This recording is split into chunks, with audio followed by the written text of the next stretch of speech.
Gostaria que eu voltasse a sua atenção. Lucas 15. Quem achou, diga amém. Amém. Provavelmente vai ter na tela também, vai? Qual verso? Lucas 15, verso 11 em diante. Uma palavra bem conhecida, mas eu vou deixar o que Deus colocou no meu coração. Quem quiser acompanhar pela tela, acompanha pela tela também. Um homem tinha 2 filhos. Um homem tinha 2 filhos certos. E o filho mais novo disse ao seu pai: dá-me a parte da fazenda que me pertence. E ele repartiu por eles a fazenda. E poucos dias depois, o filho mais novo ajuntou tudo, partiu para uma terra longínqua e ali desperdiçou a sua fazenda, vivendo dissolutamente. E, havendo ele gastado tudo, houve naquela terra uma grande fome e começou a padecer necessidades. Depois chegou-se a um dos cidadãos daquela terra, a qual mandou para os seus campos apacentar porcos. E desejava encher o seu estômago com as bolotas que os porcos comiam, e ninguém lhe dava nada. Continua. E, caindo em si, disse: quantos trabalhadores meu pai têm abundância de pão, e eu aqui perecer de fome. Levantar-me-ei, irei ter com meu pai, e dizer-lhe: Pai, pequei contra os céus e perante a ti, já não sou digno de ter chamado de teu filho, faz-me como um dos teus trabalhadores. E, levantando-se, foi para o seu pai, e quando ainda estava longe, viu seu pai e se moveu de íntima compaixão, e correndo lançou-lhe ao pescoço e o beijou. E o filho disse: Pai, pequei contra os céus e perante ti já não sou digno de ser chamado de teu filho. Mas o pai disse aos seus servos: trazei depressa a melhor roupa e veste-o, e pondo-lhe um anel nas mãos e sandália nos pés. E trazei o bezerro cevado e matai-o, e comamos e alegramo-nos.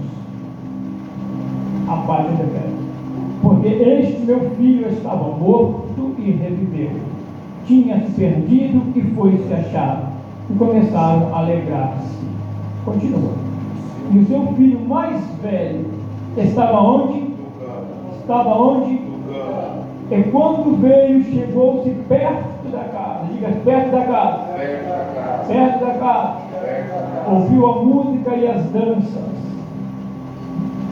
E chamando um dos seus servos, perguntou-lhe o que era aquilo.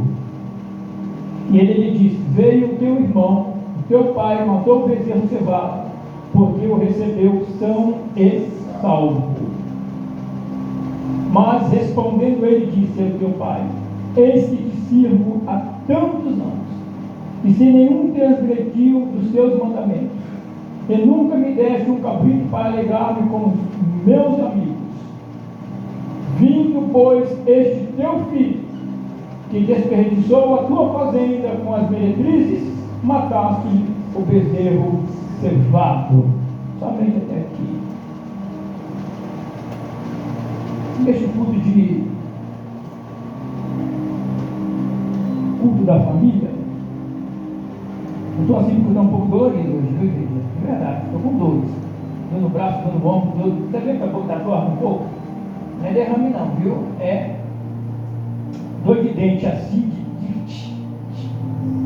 de morder e sentir assim, ó, aquela coisinha chata. Então, se eu parar no meio do caminho, os irmãos entendam isso. Mas eu não poderia deixar de falar. Eu achei que até a missionária ia colocar outra pessoa para falar no meu lugar. E hoje eu ia ficar aqui como ouvinte. E ouvinte da palavra de Deus. Muitas coisas o Senhor tem feito em nossas vidas. Porém, a história de hoje trata-se de uma família que estava destruída. Os irmãos muito bem conhecem essa passagem. Todo mundo fala assim: pastor, eu já sei que o menino pegou e saiu de casa e foi viver a vida com meretrizes. Isso eu já sei. Porém, na casa ficou-se o irmão mais velho. E é sobre esse irmão mais velho que eu gostaria de compartilhar com você nesta noite. Aleluia. A Bíblia vai dizer assim que este irmão mais velho, ele permanece na presença do pai dele. Este irmão mais velho, ele não vai gastar os seus dinheiros, não vai gastar a fazenda, não vai pedir para o pai dividir os bens que ele tinha, porque ele sabia muito bem esperar o que Deus e o que o pai havia de fazer para a vida dele. Ele não estava antecipando a morte do pai dele, muito pelo contrário, ele esperava que essa fazenda fosse dividida no momento oportuno, para que ele viesse receber a sua herança. Em nenhum momento este homem ele vai discutir com o seu pai. Simplesmente ele está fazendo a vontade do pai, cuidando da fazenda, cuidando dos animais, cuidando dos empregados. E um belo dia ele vai ouvir uma notícia que vai ficar para mim registrado, e eu espero também para a vossa vida. O seu irmão mais novo o chega para o pai. Não sei se estava em casa o irmão ou não, mas ele chega para o pai e vai dizer: pai, me dê a parte da fazenda. E era de costume, meus irmãos, para o pai dividir uma fazenda, os bens, o pai deveria deixar um testamento. E esse testamento, então, através de juiz, de uma pessoa de responsabilidade, dividiria aqueles bens conforme o pai lhe havia prometido. Quem está entendendo, diga amém. Amém. Porém, o pai não responde Márcio. O pai, para ele, o filho tem um pai como se fosse uma pessoa morta na vida dele. Como quem diz: para mim o Senhor não vale nada.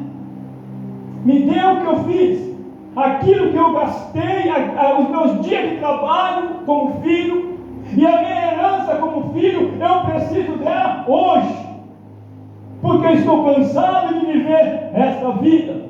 Essa vida para mim já não vale mais, então eu preciso voltar a viver, sentir o prazer da vida.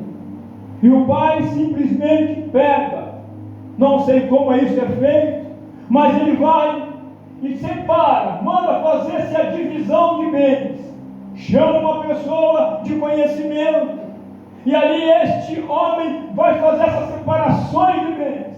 Olha, para esse filho vai ficar tanto, para esse outro vai ficar mais tanto, e o Senhor vai ficar praticamente sem nada, porque a herança já foi dividida. Você está como morto por causa de um filho. Quem está me entendendo, amém? Amém. E a palavra diz assim, que ele vai embora, e outro filho que está dentro de casa pergunta. O irmão que estava dentro de casa, ele não quis nem saber. Foi embora? Deixa embora. Quer viver a vida dele? Vai viver a vida dele. Quem está me entendendo, diga amém? Amém. E a Bíblia diz assim, que esse irmão ele vai continuar, Márcio. Ele vai continuar vivendo a vida dele, juntamente com o pai dele, juntamente com os seus empregados. E aí eu quero fazer uma comparação para os nossos dias atuais. Quantos irmãos nossos estão espalhados? E nós falamos a mesma coisa com esse filho que ele falou. Se ele foi embora, o problema é dele. A nossa compaixão seria somente esta: eu pelo menos estou servindo a Deus, eu estou fazendo a minha parte, eu não saí da casa, eu estou dentro da casa. Se ele quis ir embora, o problema é dele. Mas será que Deus vai lhe entender que essa sua falta de compaixão para com o teu irmão irmão, não tem um peso maior lá nos céus? Será que Deus vai falar para você assim: Alexandre, só porque você está na minha casa, só porque você não saiu, só porque você continua trabalhando na minha casa, isso te dá o direito de falar assim que seu irmão não valia nada? Esse seu irmão, praticamente, que tiver que morrer, que morra lá para o lado de lá? E quantas vezes, estou falando isso no culto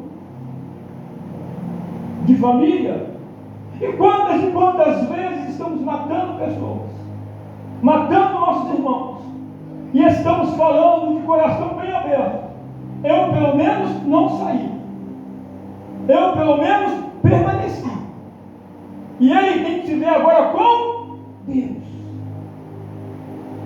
E a Bíblia vai dizer assim, que essa pessoa está lá fora sofrendo. A irmandade nessa hora já não se faz mais efeito. Este homem simplesmente está sofrendo, por mais que ele tenha gastado os seus haveres, a sua parte da fazenda. E eu pergunto para você: ele deixou de ser filho, sim ou não? Não. Ele deixou de ser seu irmão, sim ou não? Ele é irmão. O mesmo sangue. Mas nós temos uma audácia tão grande às vezes de ser como aquele levita ou aqueles sacerdotes, que por mais que nós venhamos buscar a igreja, nós olhamos o nosso irmão caído no meio da rua e falamos assim: esse é o problema dele, quando chegar lá eu vou orar por ele. E eu pergunto: e se fosse a nossa situação inversa? O que eu esperaria receber dessas pessoas? Qual é a minha parte que eu esperaria receber? Nós estamos passando por um período muito difícil, estou sendo bem sincero em me dizer. Não gostaria nem de falar isso, mas ainda hoje eu tive que vir nos mover, porque eu fui para lá e tive que voltar e voltei bem rápido para resolver uma situação. Que situação é essa, pastor? Uma situação familiar que está em decadência. E falou: vamos lá então, pastor, tentar resolver, que se o pastor consegue uma coisa. Eu falei: o que eu posso fazer? Só conversar com a pessoa. Estamos matando uma ou outra, a verdade bem é essa. E o matar, às vezes, não é matar com arma, mas é matar no ódio, na ganância que nós temos. Quem está me entendendo, diga amém. E a palavra vai dizer assim, que esse homem agora ele vai voltar para casa. Ninguém ajuda ele a voltar para casa. Ninguém vai atrás dele para ele voltar para casa. Mas ele sabe o que acontece? Que ele encontra uma força aonde já não tinha mais. Como quem diz, como que Deus pudesse falar para ele aqui assim: filho, se ninguém te ouve, eu vou te dar um pouquinho só de força e você vai se levantar e volta para casa. Porque ainda consigo mudar a história e vou mudar a tua história. E ele vai fazer o quê? Alguém está vendo isso e dizer: quando na casa de meu pai há abundância de alimentos e eu aqui perecendo necessidade, vou me levantar e vou dizer para Deus: Pai, pequei contra Deus e pequei contra ti, já não sou digno nem ser chamado do teu filho, trata-me como um dos teus servos. Às vezes o retorno é muito mais coração do que quem fica.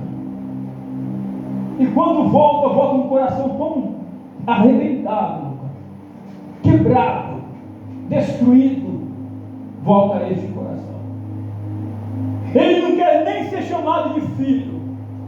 Ele simplesmente quer ter o prazer de ficar dentro da casa, servindo como escravo se fosse necessário.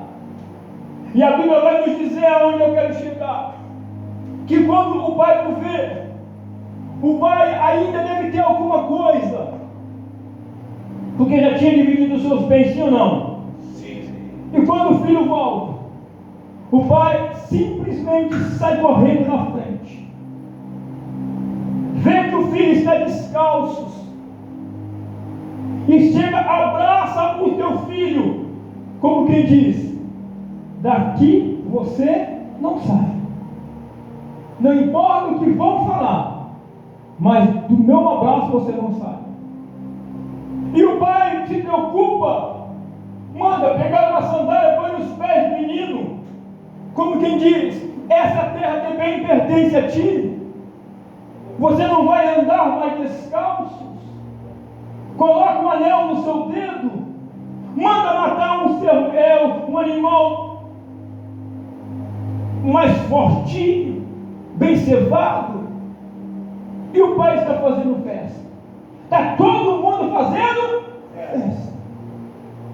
E aí vai chegar alguém, pastora, alguém que não estava na festa, mas alguém que fazia parte do mesmo sangue, alguém que saiu praticamente do mesmo ventre, alguém que andou junto quando criança, alguém que comeu às vezes no mesmo prato. Quando olha, vai fazer bem assim: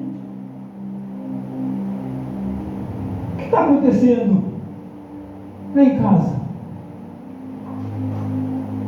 A primeira pergunta que ele faz, eu consigo entender. Eu consigo entender porque ele não sabe o que está acontecendo.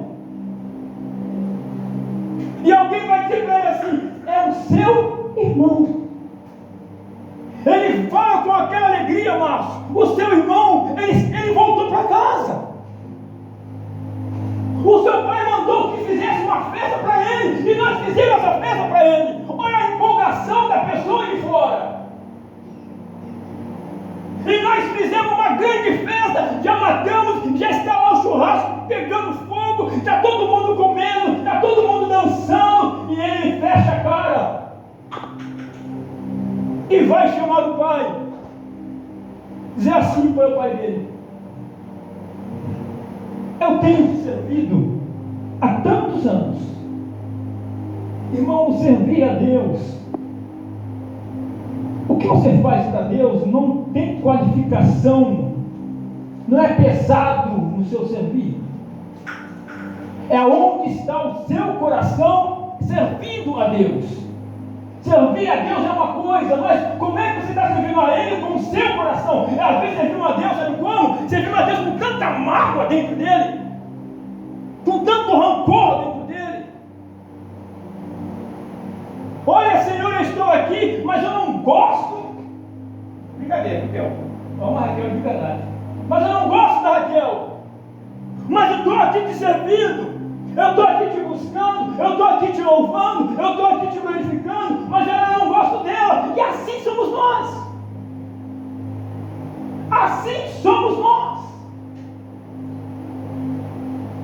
Se tem festa para alguém, nós não queremos saber se a festa pode ser para qualquer um, mas não pode ser para ele, pode ser para ela, porque não faz parte da maneira que eu quero que Deus trabalhe na vida dele, na vida dela. Se Deus não trabalhar do jeitinho que eu acho que ele trabalhar, Deus está errado. Quem está me entendendo, amém? Amém? E a palavra vai dizer assim, que ele chama o pai: eu estou te servindo há tanto tempo aqui te servindo, e o Senhor não matou nem um cabrito para me cear com meus amigos, festejar com eles, e agora vem este teu filho. Você viu o tratado dele agora aqui? A irmandade sua, não tem irmão aqui? Poderia dizer assim: aí vem o meu irmão, que o Senhor manda fazer isso. Mas sabe o que ele está falando? Para mim, ele morreu. Eu não recebo ele como meu irmão, porém ele é teu filho.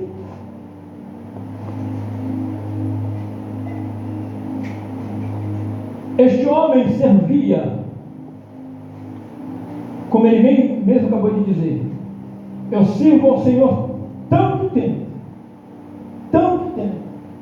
eu estou lhe servindo.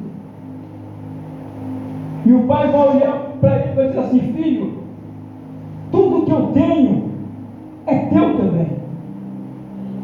Mas este teu irmão, ele estava morto. Em outras palavras, você não está entendendo o que está acontecendo. Ele estava perdido. E ele foi encontrado. E nós somos tão mesquinhas às vezes, que se a pessoa se perdeu uma vez, meu irmão, se perdeu para sempre. Deus esquece, mas o pastor Alexandre não esquece. Deus esquece, mas este irmão aqui não esquece. Quem está me entendendo, diga amém. Cuidado para não cair, porque se cair, volta aqui. E Deus assim, e esse homem, a Bíblia vai dizer assim, que ele não entra dentro de casa, e ele permanece, porque a Bíblia não fala que ele entra, que ele vai abraçar o seu irmão, mas nos deixa uma interrogação, como quem diz: e você? Será que eu não estou perdido dentro de casa? Será que eu não estou perdido às vezes dentro da igreja? Será que eu não estou perdido dentro da igreja? Porque é fácil se perder. É muito fácil se perder e imaginar se nós estamos perdidos, sim ou não. Como é que eu vou saber se eu estou perdido? Quando o levantar do outro me incomoda. Quando o Senhor começa a trabalhar na vida do outro, aquilo vai começar a me incomodar. Quando eu falar assim: olha, o pastor Hamilton vai pregar amanhã, depois, e eu vou dizer assim: por que só ele que vai fazer isso? Tem tanta gente, por que não chama outra pessoa? Quem está me entendendo, diga amém? Às vezes estamos perdidos dentro de casa. O estar perdido não quer dizer que você está fora ou que eu estou fora. Às vezes eu estou dentro, mas a minha percepção, o meu coração está totalmente fora. Mas o Senhor nessa noite Ele me faz o convite a dizer para mim: Alexandre, e aí? Se teu irmão voltar, você vai fazer festa? Ou você vai reclamar da festa? Uma das perguntas que ele fala para o pai é esta: e vindo o teu filho, esse teu filho, que gastou todos os seus bens, tudo foi gastado por ele, e o Senhor ainda vai fazer festa para ele. É momento, igreja, de nós revermos o nosso conceito como cristão. É momento de nós revermos o nosso conceito como cristão. Tomamos decisões precipitadas, e eu falo de mim também. A palavra primeiro passa por onde?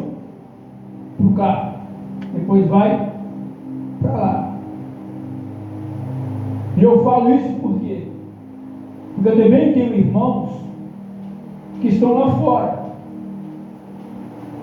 Não só um irmão. Tem alguns irmãos e irmãs que estão lá fora, carnalmente falando. E aí, quando aparece, dá aquela alegria no meu coração, e ao mesmo tempo dá aquela dizer assim: por que ela não vem para a igreja? Por que ela não serve Jesus Cristo também?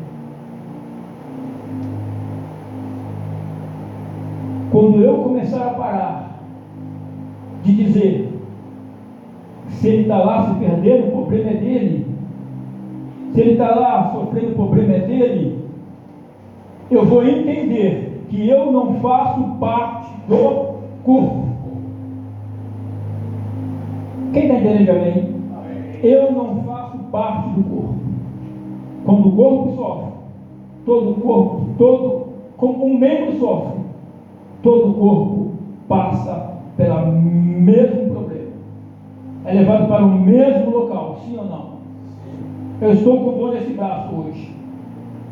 Se eu tiver, a perna está boa, essa perna está boa, essa braço está bom, o corpo está bom, mas por causa desse braço, o corpo inteiro tem que ir para o hospital, sim ou não?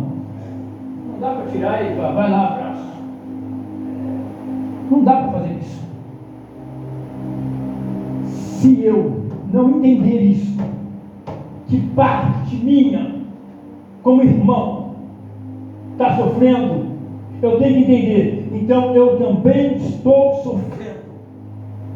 Que a nossa oração seja essa: Senhor, me ajuda a salvar o que faz parte de mim também. E você vai ver o que Deus vai fazer sobre a vossa vida. A festa, o Senhor quem faz a festa. E se o Senhor fez a festa, se alegra juntamente com o seu irmão. É tempo de nós começarmos a buscar mais, a ser mais participativo da vida do outro, da vida da outra. De vez em quando, faça-lhe um favor, liga para o seu irmão, para a sua irmã, pergunta para ele: como é que você está, pastor Amigo? Está bem? E aí, como é que você está? Eu te vejo na igreja. Quem está entendendo isso? Diga amém. Como é que você está, irmã Maria? Você está bem? Olha, irmã Maria, não vai ter culto na casa do seu Romeu, mas eu vou dar um pulinho na casa do seu Romeu só para ver como é que ele está. O dia que não tiver nada preparado. É isso que o Senhor quer fazer. Ele quer que você seja mais participativo da vida do outro. Sejamos como irmão, porque uma coisa é certa, Márcio: se continuarmos guerreando contra o irmão porque está lá caído, porque está lá arrebentado, e pedir para que ele venha se tratar com Deus, eu não fizer a minha parte, desculpa falar, eu posso cantar bonito, orar bonito, ministrar bonito, posso falar em profecia, posso entregar a profecia, e a Bíblia vai dizer assim, Paulo vai dizer: ainda que eu falasse a língua dos homens e falasse a língua dos anjos, se eu não tivesse amor, nada disso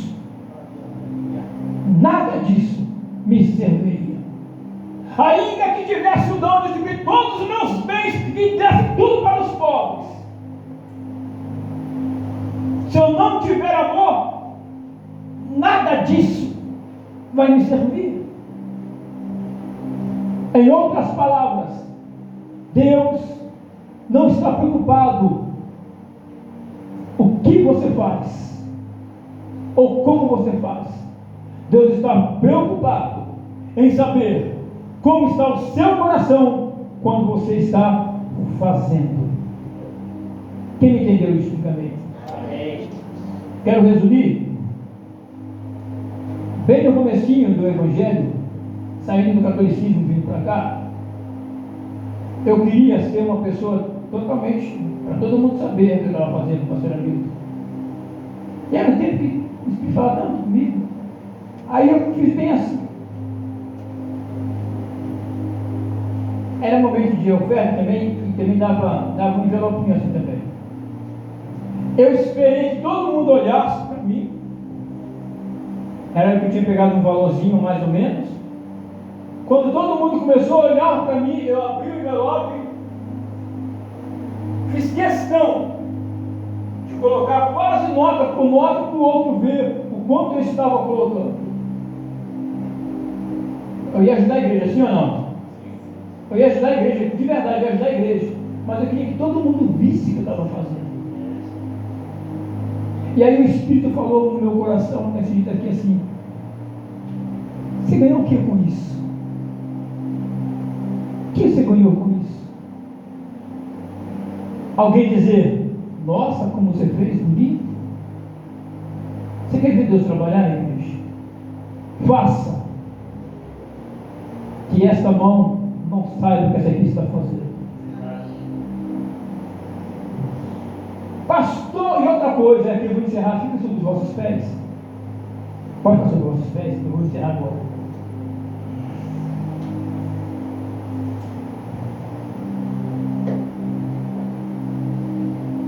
Nenhuma ação social que você fizer e você colocar na vossa selfie o que você fez, pode ser o trabalho mais lindo da face da terra que você fez. Mas quando eu pego a esmola que eu vou dar para alguém, vem aqui, Márcio. Eu vou dar algo para o Márcio. Espera um pouquinho. Tira uma foto aqui, eu estou dando. Vou pegar o pé aqui.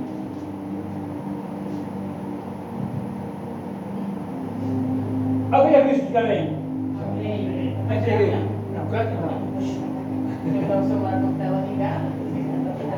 Alguém já viu isso?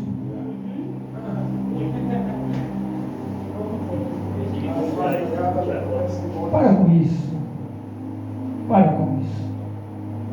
Tem tanta gente fazendo e que nem conhece. E o Espírito é do mesmo jeitinho.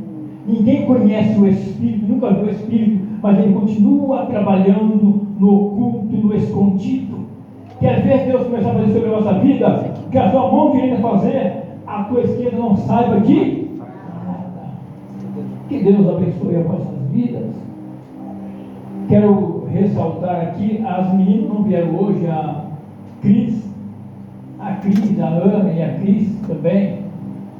Elas não vieram hoje porque elas estão fazendo um ensaio, uma coisa assim, e tem um compromisso. Elas avisaram na semana que não viria. Nem elas, nem as meninas, e nem o rapaz também, que não pôde estar vindo. Outros sim também. A Rafaela também me avisou que ela teve um compromisso, aquela jovem bem alta, né? Que tem aquelas menininhas, um monte de menininha, não veio porque também está em compromisso. Ela ligou de onde ele estava, ela fez questão de compartilhar a localização, achando que precisava disso, nem precisava disso. Falou, pastor, estou aqui, não consigo ir para aí. E minha família também, que deve estar aqui hoje, a minha irmã está acabando de fazer a mudança dela, terminando, então ela não está presente. Mas o Espírito de Deus está aqui na casa, e nós louvamos a Ele pela grandeza, da bondade e da misericórdia dele. Amém? Temos culto agora só amanhã. Amanhã temos culto. E amanhã. É você, né?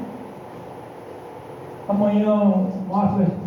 Pastor Fernando. Não, o Márcio vai estar dirigindo o culto e vai estar pregando o pastor Fernando, homem de Deus, abençoado por Deus, vai estar aqui ministrando. Quarta-feira tem estudo. O senhor Romeu e a Mila vai estar continuar o estudo com o Márcio, tá bom? Continua com o Márcio, continua com o pastor Amil, e os demais têm estudo com o pastor local. Quinta-feira nós não temos nada. Sexta-feira, culto novamente. Sábado é o culto do bolo, ou o culto do refrigerante, o culto do café. É verdade. Retira, que eu falei. Todos os obreiros, né? Todos os obreiros, sábado, não teremos culto lá na casa do seu Romeu, desta vez, nesse sábado agora, porque todos os obreiros têm que estar lá na sede para tratar um assunto pesado, bonito, gostoso. Todos os obreiros gostam de ficar ouvindo, tá bom? E domingo voltaremos para os nossos cultos normais. Mês de março, todos os cultos dirigidos pelas irmãs, todos os cultos de sexta-feira dirigidos pelas irmãs. Então, 4 cultos que as irmãs estarão dirigindo em nome de Jesus. Vem para cá, por favor, ao Senhor.